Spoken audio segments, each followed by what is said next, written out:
What if I told you there was a horror film so disturbing, so brutal, that entire governments stepped in to keep it out of theaters? A movie that took the fear of its predecessor and cranked it up into something audiences could barely handle. Hostel. Part 2, 2007, isn't just another slasher flick, it's a descent into the darkest corners of human cruelty, a place where wealth and power feed directly on helpless victims.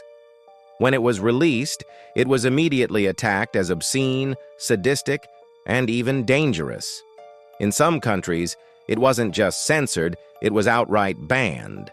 But years later, it remains one of the most infamous entries in modern horror history, a film that dared to ask, what would people do if they could pay for anything, even human lives?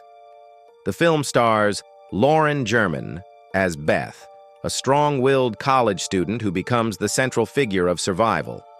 Alongside her are Heather Matarazzo as Lorna, whose terrifying fate remains one of the most shocking moments in horror cinema, and Bijou Phillips as Whitney, the rebellious friend caught in the nightmare.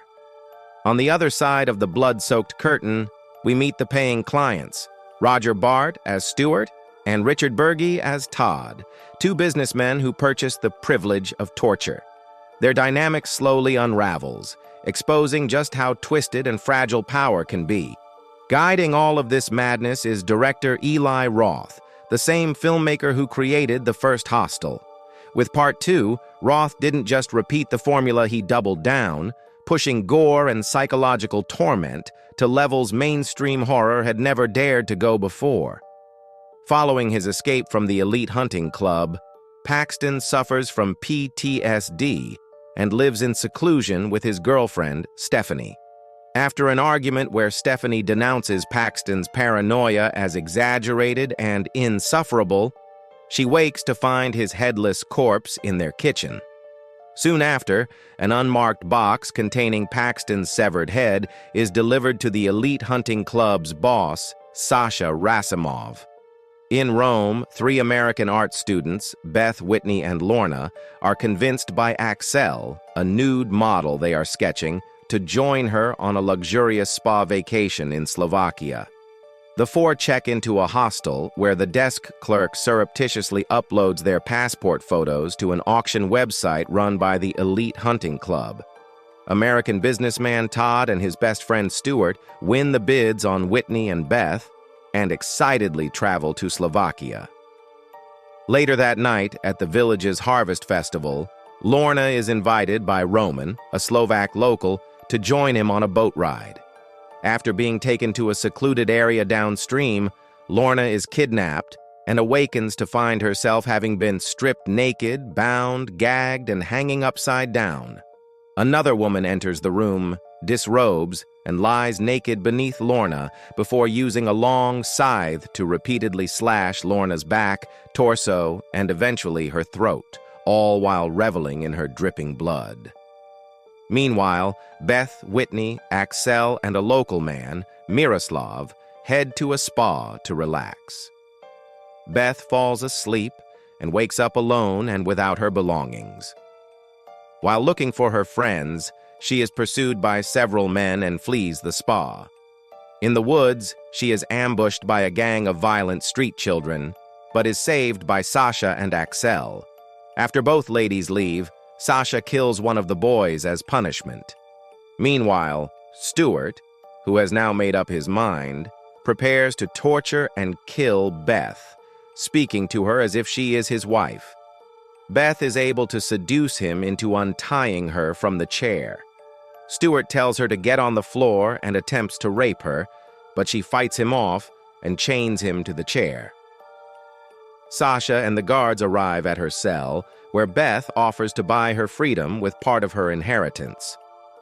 Stuart tries to outbid her, but Sasha says he knows that Stuart cannot afford to do so. After Sasha tells Beth that she must kill someone before leaving, she cuts off Stuart's genitalia and leaves him to bleed to death, an act that gives pause to even the jaded guards. Satisfied, Sasha gives Beth an elite hunting tattoo. That night, Axel is lured by the street children into the woods, where Beth ambushes and beheads her.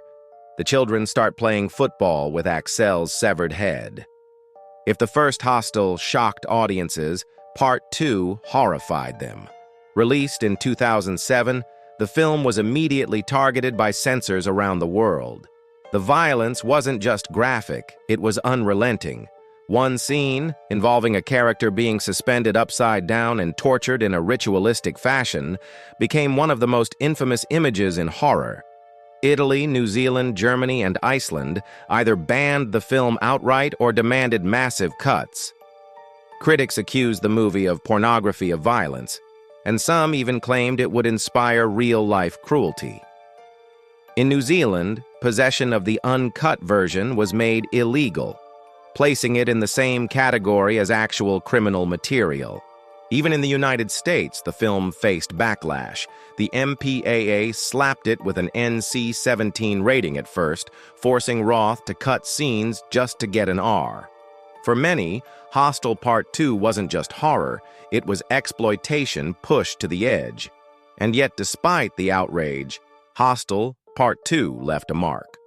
Horror fans who dared to watch it still debate whether it was art, exploitation, or both.